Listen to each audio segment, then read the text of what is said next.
So are people actually starting to lose their trust in YouTube gear reviewers? And how does the Diezel Herbert Mark III compare to the Revv Generator Mark III? And is the end of tube amps right around the corner? And how does the Schecter Banshee Mach 7 guitar hold up after having it for a while? And finally, does the Blu Guitar Amp 1 Iridium sound thin when you compare it to other tube amps? Well, we got a lot to cover in this video. Let's get started.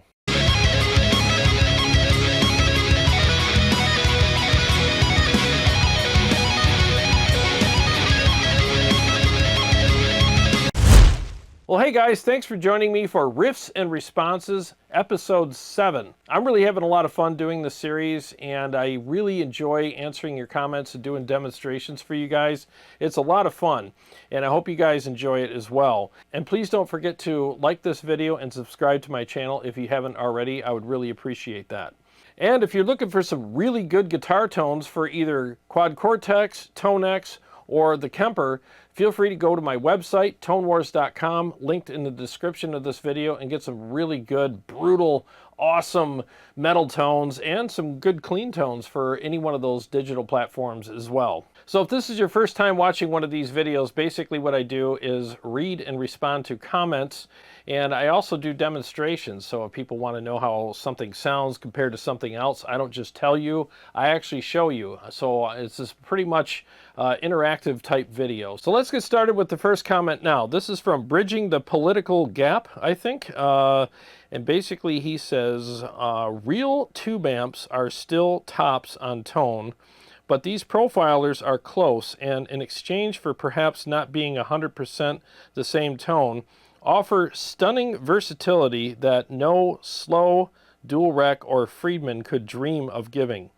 Versatility matters, not to mention saving your back. Yeah, you got a good point there. Profiling, all things considered, is the new king. Well, I appreciate your comment. Thank you so much for watching that video and for commenting. Gave me an interesting topic to cover, and it's something that's been on my mind for a while, is our real tube amps nearing their end, you know. Now, if you ask me, I hope not, because I think there's a lot of really good amp builders out there, and obviously I support them. I mean, I'm always demoing amps on the channel. I've bought a lot of amps, and I will continue to do that and cycle things out as you guys know. And I just think that tube amps are essential. I really do. I mean, if you really want the best guitar tone out there, it's going to come from a tube amp. I'm using tube amps on every single song on my upcoming studio album. And I'm glad I'm doing that, because I want to give you guys the best tone possible, and I know I can achieve that by using tube amps. So I hope that all of you watching will still continue to support tube amp builders, because I don't want them to go away, and I don't think it would be good for the music community for them to go away, because all these digital platforms are emulating tube amps. So in order to keep making great tones on all of these digital platforms, we got to keep building new tube amps for them to emulate, and for the people who just enjoy tube amps in general. Now, I made the mistake several years ago, probably, gosh, over several years ago, of getting away from tube amps entirely and going with digital platforms. And every time I dialed in my digital platform further, I was getting further and further and further away from real guitar tone. And I eventually got to the point where my guitar tone was awful, to be honest with you. And I'm kind of embarrassed to say that, because I should know better. But if you don't have anything to compare it to, how do you know how off you are? So when I got back into tube amps and compared where I was on my digital platform to what a real tube amp sounded like, I was so far off. I was disgusted with what I did with my tone on the digital platform. I was like, I have to keep at least 1 or 2 amps around just to stay grounded, so I can, you know, stay familiar with what tube amps really sound and feel like, so that when I do dial in something on a digital platform, it will be accurate, or at least as close to the real thing as possible. So the best advice I can give any of you, if you're going to switch to a digital platform and park your tube amps, don't sell them, or at least don't sell all of them. Keep at least one of them around to keep you grounded. And something I say quite a bit is you can't paint trees while you're living on Mars. You have to stay close enough to your subject so that you can remember what it sounds or looks like if you're going to emulate it. And besides all of that, there's a lot of really good, very respected tube amp builders that are in the boutique category that I really want to keep around, like the guys from Revv, you know, the guys from Barba and from Red 7, Scott Splon, you know, Peter Diezel, just to name a few. I mean, Engel, I mean, these are all boutique kind of companies, and it would be nice to keep these guys around, keep them in business, and you know, keep buying their products and enjoy all of the great things that tube amps do. And you know, the thing is digital platforms are very handy. I'll admit it. You know, I mean, they're extremely handy. If I was to play a show tonight and I came down here and just did the old, like, man, what am I going to bring tonight? Most likely I would walk out the door with either my ToneX or my Quad Cortex or my KEMPER to go do a show with, because it's easier. It's so easy just to grab that and your guitar, walk out the door, put two things in the back of your car, go to the gig, set up in less than 5 minutes, and you're off and running. And you have great tone, you know, great sound for the night. It's super easy to hook up and tear down. You can hook up in stereo, so you got that really big sound. And it really does, you know, make a lot of sense to use digital platforms when you're playing on stage, because again, it's very convenient, very easy, and very quick. And it does sound good. So there's nothing wrong with that. There's no shame in that. And it saves you a ton of money, especially if you're going on tour. Now you don't have to pull a trailer behind you and have all this gear that you got to worry about and set up and tear down. And tube amps can be a little finicky on the road. So I get that. But I still think it's good to take a tube amp to a local show every once in a while and just go down there and just turn that thing on and blow the roof off the place. I mean, I think that you need to do that every once in a while. Not every time, because of the, you know, the extra labor and time it takes to hook one of those up and lug it around. But I get why people would prefer using digital platforms when they're performing at you know, local venues or going on the road or whatever. I totally get that, because I would probably end up doing the same thing. But it doesn't mean you should get rid of your tube amps. I mean, when you're at home and you just want to let loose, you know, crack open a beer and play some amazing music, I mean, tube amps are freaking it, man. I love doing demos down here and just shaking my house to bits when I'm playing my tube amps. It's just so much fun. And getting that air pushed out of the speaker cabinet and all that, I mean, there's just nothing out there that'll replace that. So keep your tube amps around, keep these people in business, and I hope to God that they don't go out of business. I don't see it happening anytime soon, but I do see a dent in the tube amp industry, and I hope that channels like mine and others that, you know, can keep amps alive, and just the quality of the amps that are being produced and made these days will keep them alive as well. I mean, there's a lot of newer manufacturers, and forgive me if I forget a few, but I mean, you know, Barba, I don't know how long they've been around, but to me they're newer. And same thing with Red 7. Frog amps, I really want to try one of those someday. I think Red Bear, gosh, there's a whole bunch. I can't even name them all, so I'm sorry if I, you know, I'm forgetting a bunch. But there's a lot of really unique companies out there, and I'm still looking into trying a lot of those out. So hopefully you guys will also do that. So please leave me a comment on this video on a few amp builders that you want me to check out, and I'll see what I can do. Oh, Wizard, that's another one. I'd love to check out a Wizard. Lots of hype around those, but you know how hype is. You know, I want to see if they live up to that hype or they don't. So, well, thanks so much for the comment. I really appreciate it, and I hope you guys enjoyed me covering that topic for you. And what are your thoughts about it? All right, so this next comment is from Daniel Rice, R-E-I-S. Hopefully I got that right. He asks, does it sound skinny if compared to other 100-watt heads? Heard something about it. And he's referring to the Blu Guitar Amp 1 Iridium. So I have the Blu amp hooked up right now, and I'm going to compare it to, you know what, let's compare. I got the Revv fired up.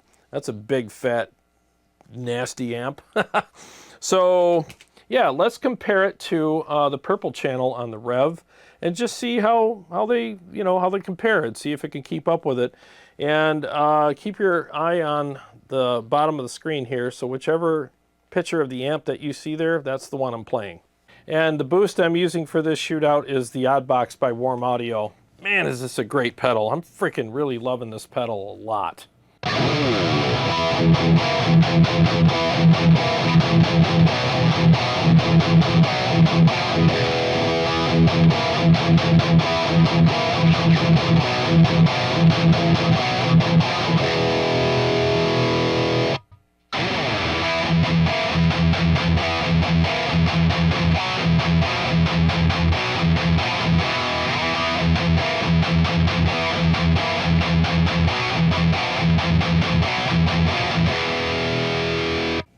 Man, I think both of them sound really good. In fact, the Amp 1 is really surprising me right now with how much edge it has. Man, that thing sounds great. Let me switch back to that real quick. I mean, again, both of them sound really good, but I haven't played the Amp 1 in a while. And I think that because of the way the odd box boosts amps and allows more low end to stay in there, it really is helping the Amp 1 right now.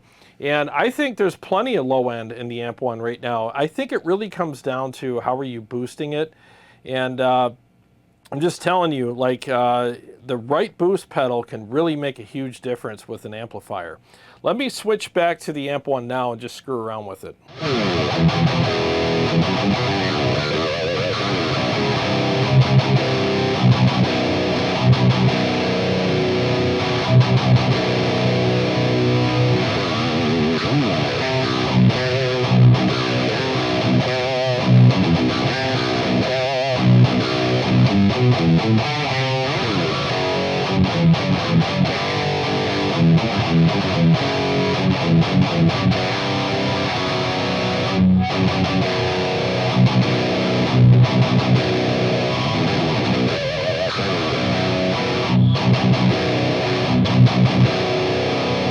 Yeah, man, sounds really good. I'm always surprised when I plug into this thing because I rarely play it. I don't know why, but I just rarely play it. And it's like, dude, this thing actually sounds really freaking good. It's in modern mode right now. I'm going to make a few adjustments on it.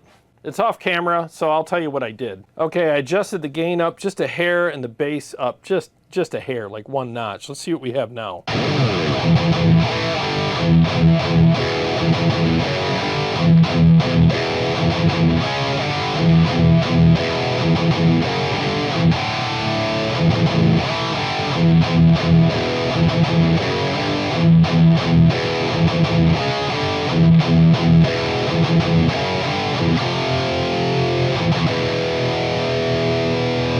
This is the first time I've used it with the odd box, and I have it in UK mode, and man, does it sound good. All right, so let's go back and forth now between the Amp 1 and the Revv again and just see what we have.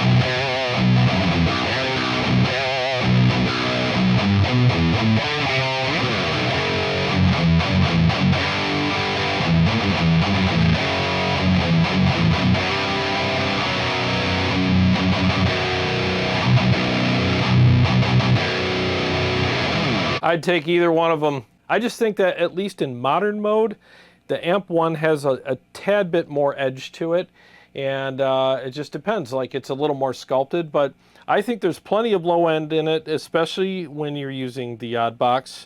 If you use other overdrive pedals that really cut out a lot of low end, you might run into some issues with that. I'm about to do an episode on the topic of how to pick the right overdrive pedal for you and for your amplifier, because it really does matter. The odd box really works great with the Badlander, but if I use like the Dirty Tree, not so much. I mean, it really matters when you use the right overdrive pedal with an amplifier. So if you're playing through a more sculpted type of amplifier, you don't want to use an overdrive pedal that cuts a lot of low end, because a lot of that's already cut out of the amp anyways, and then when you double down on that with the boost pedal, it just makes the amp sound thin and raspy, and you don't want that. So with the odd box, you can avoid that problem with most sculpted amps, probably all of the sculpted amps. It allows a lot more low end, but it still gives you that really nice edge and that aggression and attack and great feel and response that you're looking for as well. So now let's see how both of these amplifiers compare in a full mix.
I think both of them sounded great in a mix, so it's a coin toss between them, so just pick which one works best for you. And man, I'm always surprised every time I play the Amp 1 Iridium at how good it is, especially in the modern mode. It's just got this really nice snap to it. It's really fast on the attack. It's got this really really good sculpted, grainy kind of texture to the gain structure. So yeah, it's a great amp, and I can't wait for the new product to come out. Man, when he comes out with that new one, I think it's going to freaking break the internet. It's going to be awesome. So, well, I hope this helped you out, Daniel. I really appreciate the question, and I hope you continue to watch my videos. I really appreciate it very much. All right, this next comment is from Obester Thomas. He says, amazing content. I love it. Could you do maybe a Herbert versus Revv? Oh man, well thanks for the compliments. I appreciate that. I'm glad you're enjoying the content and my channel. And thanks for commenting. So yes, I got the Revv fired up. And I might as well do something with the Herbie. You know, I haven't played the Herbie in a while. So let's go ahead and just give them a quick comparison. I'll just compare, you know, the clean channel on the Herbie against the clean channel on the Revv. And let's do channel 2 on the Herbert as well against the purple channel on the Revv, just to kind of keep it quick and concise. And let's start with the clean channels now. Again, always pay attention to the bottom of the screen here, and you'll, whatever amp you see in the picture is the one I'm playing. Let's start with the cleans now with the effects off.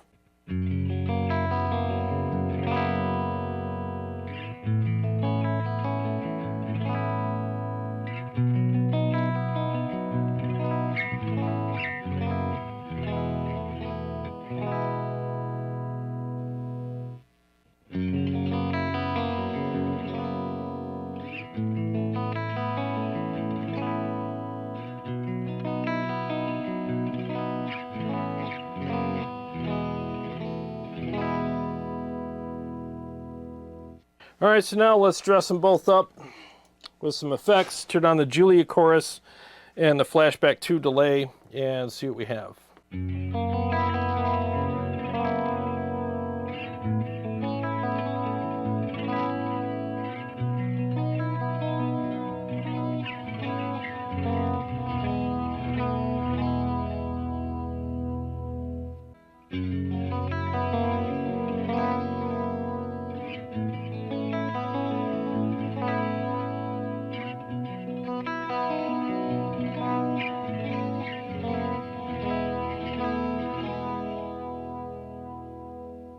I preferred the Herbert clean channel. I think it's one of the best clean channels out there. It's very musical. It's just glorious sounding. It's just chimey, warm, everything you'd want out of a clean channel. And I just love the way it's voiced overall. Where with the Revv Mark III clean channel, it's got a touch of dirt in it, just a hair. It's like dust, and it wants to break up, so you got to be careful how you play it. But I think it's still a good usable clean channel. I just prefer the Herbert. So now let's switch to the purple channel on the Revv and channel 2 on the Herbert and see how they compare.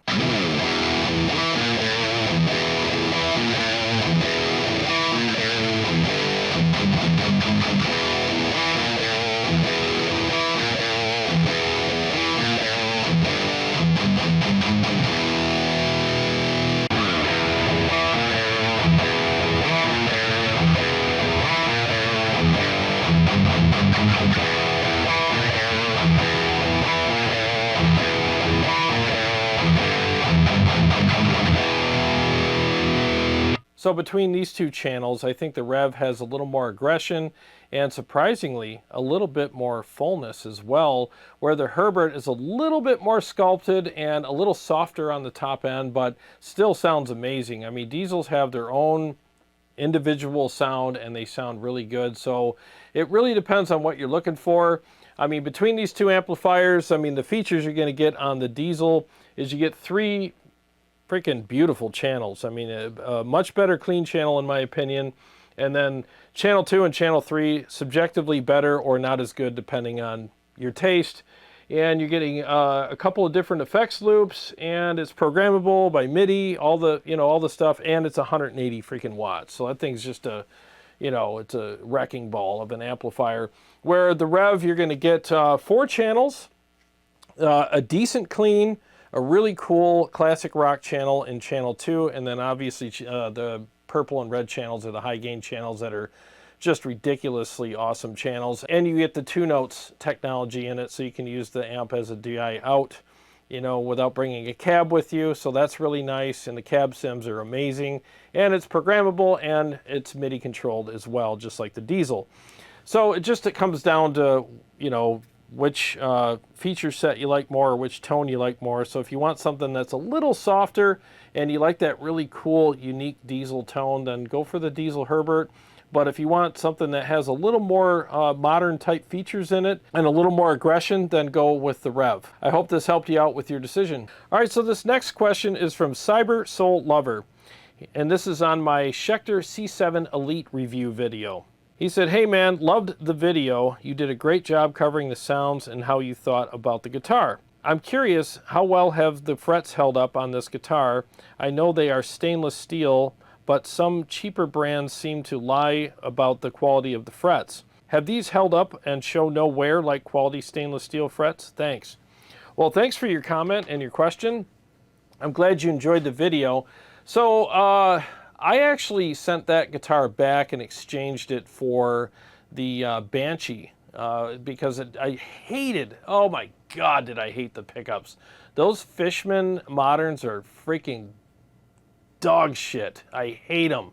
They sound like half-cocked wah garbage. They're sterile. They feel like shit. I freaking can't say enough bad things about those pickups. They're freaking puke. I hate them.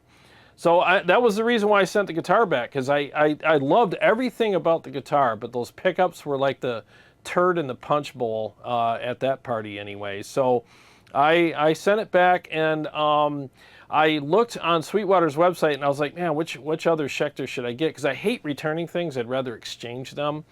So I found the Banshee Mach 7, and I was like, you know what? I'll try that because it at least has the Lundgren pickups. I've heard good things about those.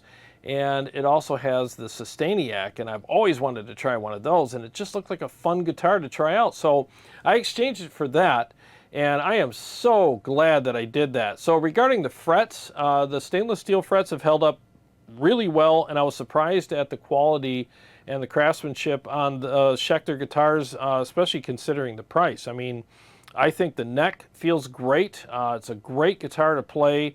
So far, everything's held up really well. No issues with the frets at all. knock on wood, you know. So yeah, I've really enjoyed the guitar. In fact, let me switch to that guitar really quick and I'll play something for you on it and talk about it a little bit more. Well, what do you know? Here it is. That was easy. So let's go ahead and play a couple riffs on this guitar. For this particular segment, you know what? I'll use the Revv just for giggles. Let's go ahead and just hear what it sounds like through the Revv. Here we go.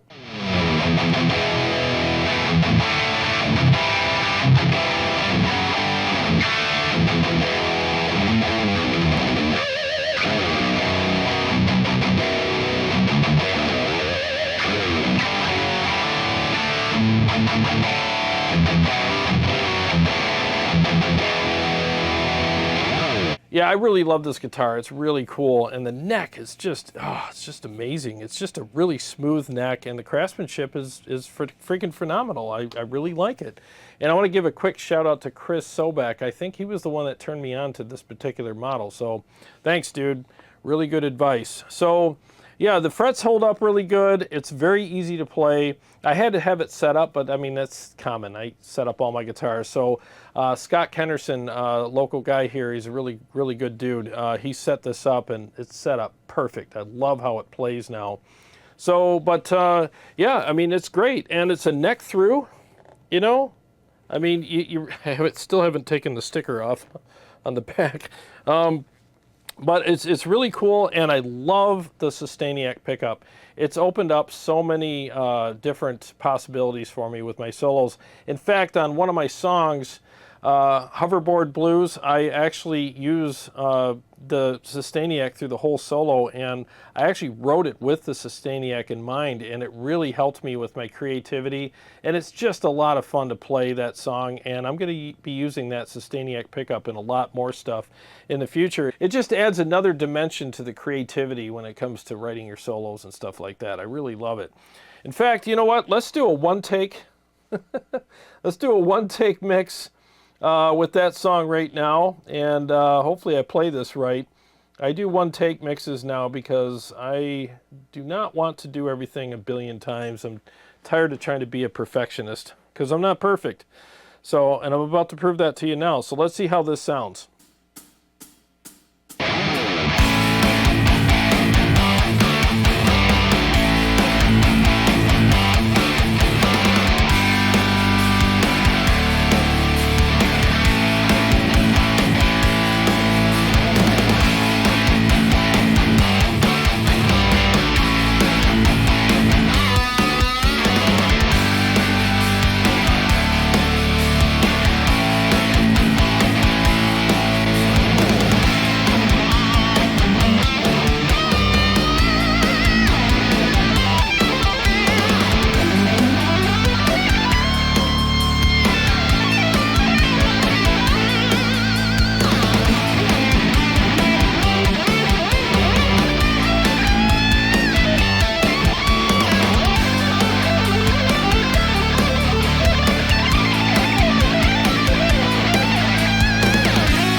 Well, that was fun. That was a lot of fun. I haven't played that one in a while.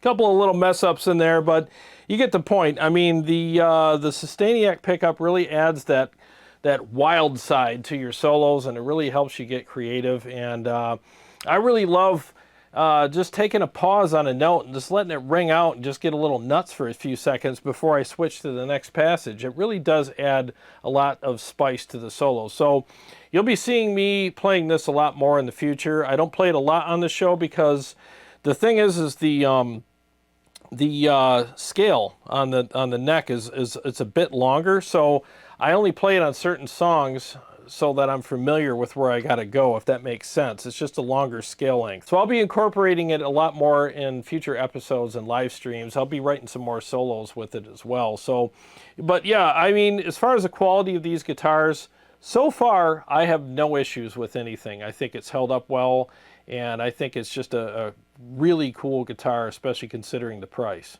All right, this next one I actually got from a Facebook group that I post in every once in a while. It's from the Heavy Metal Amps and Pedals group. And this is a little different because it's not on my channel, but it's a public post. And it's kind of nice to be a fly on the wall when you're, kind of, you do what I do and you get to see like what other people think of guys like me or other people that are on YouTube, and it's nice just to see what people, think and just say unabashedly in public, and I try to take note of these things, and I don't get offended by any of this stuff because I think there's truth to a lot of what people say out there, and that's their perspective, and it's nice to hear other people's perspective on these things. So I'll keep all the names out of this because they didn't post this on my channel. They posted it in a group, and I know it's public, but I'm just trying to be as courteous as I can here. It's not really about the names, it's about what they said, not who said it. So this person starts out his post by saying, "Amp builders, hey YouTube guys, can we pay you to make our amp sound really awful?" "Sure, that sounds wonderful. Awesome. Awesome. Checks in the mail. We'll be sending over lots of free stuff. Holy hell, I gotta wonder if any of them regret some of the people they gave shit to promote for them. Like, what have we done? Oh my God." Now, there's some responses in there that I will read and I will comment on as well, but let me just start off by saying I understand where you're coming from. I really do, because there are some channels out there who have horrible production value and they don't know how to dial in an amp to save their life, and they don't know how to mic a cab, and some of them don't even mic the cabs. They just do the room mic thing with really bad room mics like iPads and cheap stuff, and it just doesn't represent the product well at all, and it's just awful, and it's really sad when people do that because it doesn't represent the product well. It shows it in a bad light, and it's hard to make a decision as a viewer on whether or not you want to buy that product based on how it sounds in the video, and it probably steers a lot of people away because they're like, man, that sounds like shit, and hopefully people are smart enough to know that, like, dude, if the guy's showing you what something sounds like with his phone mic or an iPad mic or whatever, I mean, that's not a true representation of that product. It's going to sound like shit in that video. I mean, it's just normal. So don't make decisions based on those videos for sure, Now, are there people who do demos of amplifiers or other products, and even if they mic the cab or have an IR or whatever, does it still sound like crap? Yeah, I'm sure there's plenty of channels that do that. But the thing that we have to keep in mind is it's all subjective anyways. Now, there's literally stuff that just obviously sounds like pure shit. And then there's stuff that just is subjectively good or subjectively not so good. And you have to weigh that out for yourself. And that's why there's so many different channels out there. Just pick the channels that you trust and that you know that these guys put out good stuff. Now, honestly, I think there's people who watch my channel and think I make amps sound like shit. And there's people who really like what I do. That's okay. I understand that. I can't please everybody. And if you try to please everybody, you'll end up pleasing no one. So I just do what I do. I do the best that I can with my channel and with dialing everything in and miking everything and all that. I do the best I can. I want to represent every piece of gear on this channel as honestly and as good as I can. I don't EQ my mics at all. There's no compression. There's no EQ on anything. It's all flat, unprocessed sound. That's what you get from me on this channel, and that's what you'll always get from me. Because I want to give you a true, raw, real representation of all of the gear on this channel. And if I was a gear manufacturer, that's what I would want. Unless I made a piece of shit and I wanted you to doctor it up for me, but don't bother asking me to do that for you because I won't. So here are some of the comments that were in response to this guy's initial post. One guy said, "The best thing anyone can do is not listen to any of these paid shills." And another person said, "I mean, it's been like this for some time. Unfortunately, the best thing we can do is avoid the BS." And one more, this guy said, "Lots of free stuff? I don't think that's how it works, man. The bigger the channel and the higher the production, the more wary you'd be. I don't buy things based entirely on videos, and only a fool would." Well, I understand. Again, I understand people's frustration because there are probably channels out there who just suck up to manufacturers because they want the check, they want the free stuff, and they want to look good, you know, because they want to be one of the cool kids. Like, look at all this stuff I get to do, and look at all these demos I get to do, and these companies trust me and stuff like that. And it's easy to get caught up in that. It really is, because everybody wants to be accepted. And to be honest with you, it's really tempting to really want to please these manufacturers with your videos and be like, look at this awesome video I did for you guys, and you look at how great I made this thing sound. And you get that you know, pat on the back from them, and then you get more gear and more money and stuff like that. I totally understand people's concerns with that. I really do. And there are channels that do that. There really are. I mean, come on. You know, it's just the way it is. Now, there are also channels who don't do that. And I can tell you, and I'm not trying to say, I'm the big shining city on the hill. I'm definitely not virtue signaling. I'm not doing anything like that. But what I am telling you is that I don't do that.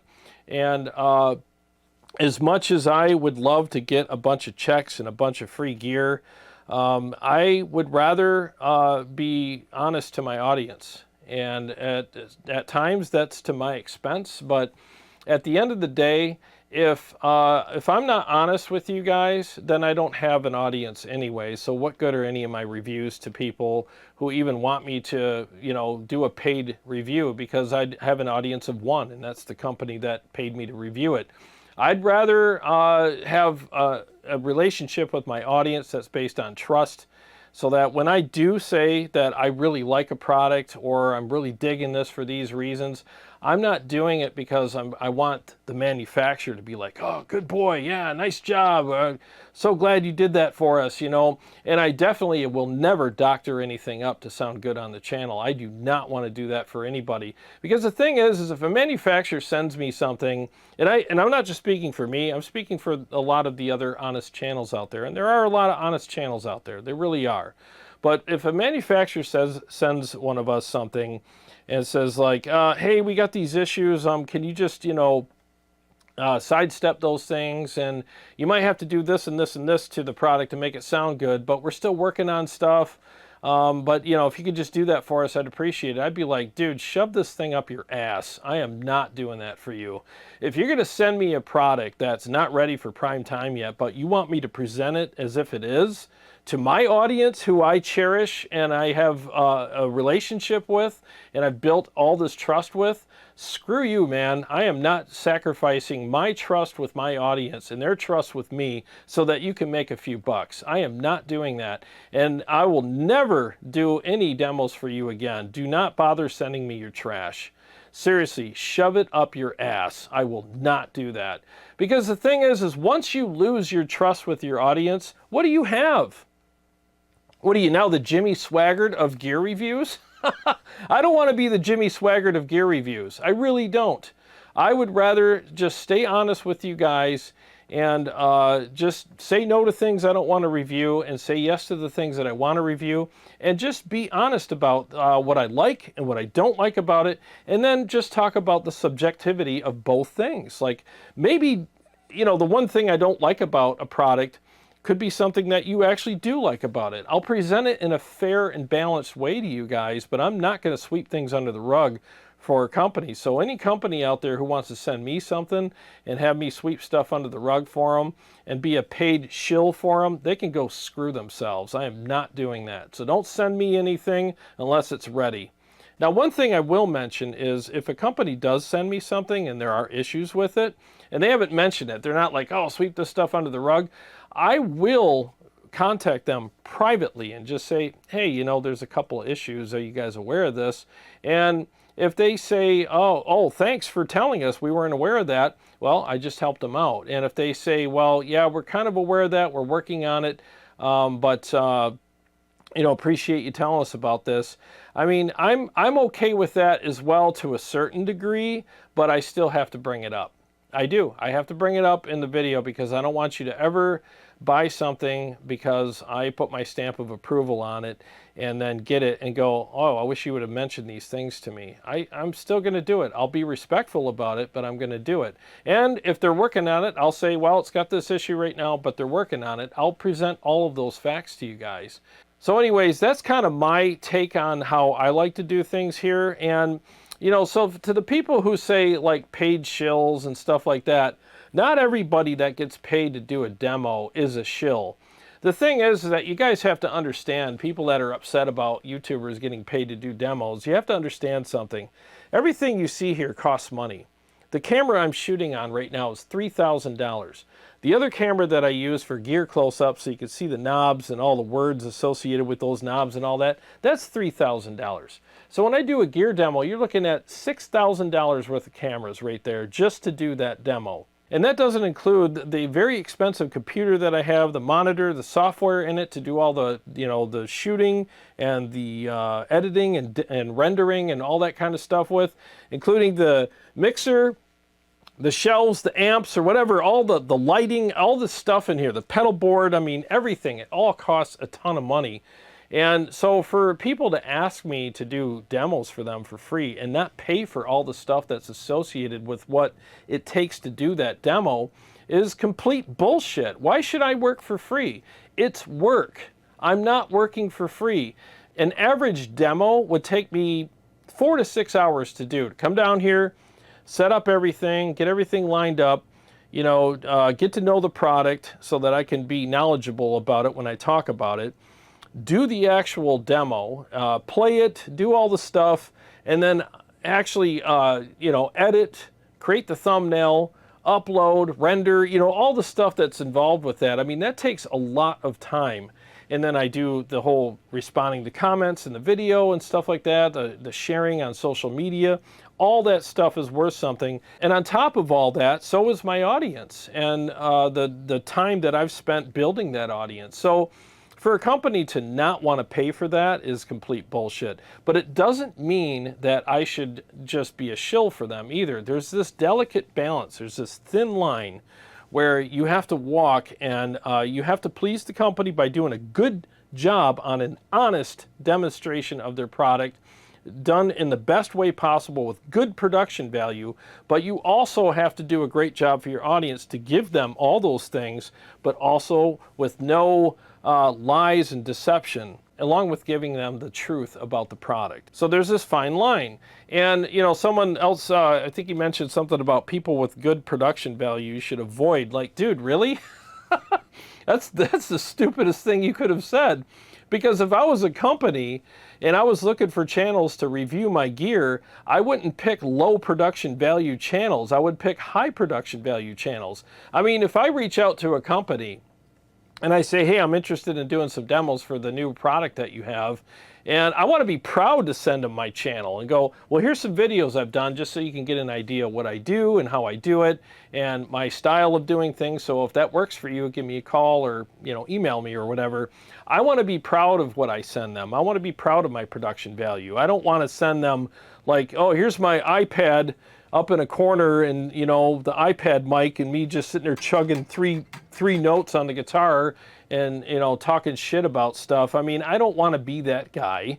I mean, that's embarrassing. You just look like an unprofessional goofball. You know, I want to give people good production value so that their product is shown in the best light possible with honesty. And a company's not going to pick somebody who doesn't do that, and I don't blame them. You know, so like put yourself in a company's shoes. Would you send your product that you've worked very hard on and you're proud of to some crappy channel to demo it for you? I don't think so. I mean, it's the same thing as a chef spending all day on this awesome meal and then serving it on a paper plate. I mean, what kind of crap is that?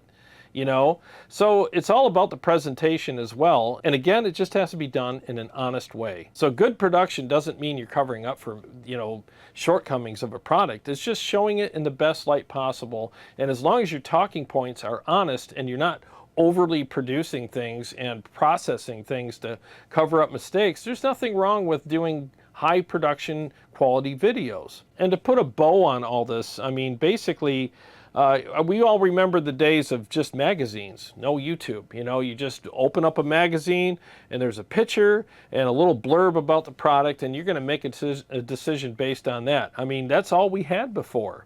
Hearsay and magazines and maybe the occasional, you know, store demo or something like that. But these days, not only do you get a YouTube video, but you get multiple YouTube videos about products from multiple different channels with different styles, different production values, and stuff like that. And then if you watch enough of those, you can probably surmise whether or not you want to buy that product. And there are really good channels out there. Like, I like Michael Nielsen. I think he gets really good tones, and I think he does a great job in dialing in amps and miking things. I just think that his production value is really good, and I think he's an honest guy as well. You know, and he gets paid for his demos, but it doesn't mean that he's behind the scenes making everything sound better because it sounds like shit when he first gets it. I mean, his amp demos are really freaking good, and I like them. Ola also does really good demos. So, you know, there's other channels. I'm not going to mention them all, so I'm sorry if I'm leaving people out, but there's some really good channels out there that do a great job. And I'm not trying to put myself at their level, because I'm not, but I am going to tell you that I try to do the same thing with all the demos here as well. And there's no EQ on my mics, there's no compression, there's none of that. And again, I don't hide things. If I don't like something, I'll either not demo it. I mean, I don't go out of my way to bash products, but if I feel like a company's just releasing something just to, you know, have a cash grab, and they know that it's not ready for prime time yet, I have no problem in a professional way telling you that. And I think the Headrush Prime is a perfect example of that. That product was not ready for prime time, but they released it anyways. It's got all kinds of bugs and issues with it, and I just think that they should have waited, and I still can't recommend that product at all. I think there's hope for it, but they should have waited. Anyways, I hope you guys understand that YouTubers do have to be paid for their time, because it does take a lot to do these videos. There's a lot that goes on behind the scenes to do these videos, and you know, it's either that or just go back to reading magazine articles. But I'll tell you what, this format is much better than any magazine article, because I mean, if you don't think you could trust YouTubers, can you trust what's written in the articles too? Like, come on. I mean, at least with us, you're getting the words and the demonstration, so you can, you know, choose better for yourself, and you're definitely getting a lot more information there. So keep watching YouTube videos, find the people that you trust, and stick with those guys. And after a period of time, you're going to find out if people are honest or not, because like the old saying goes, a lie will make it halfway around the world, while truth is still tying its shoes.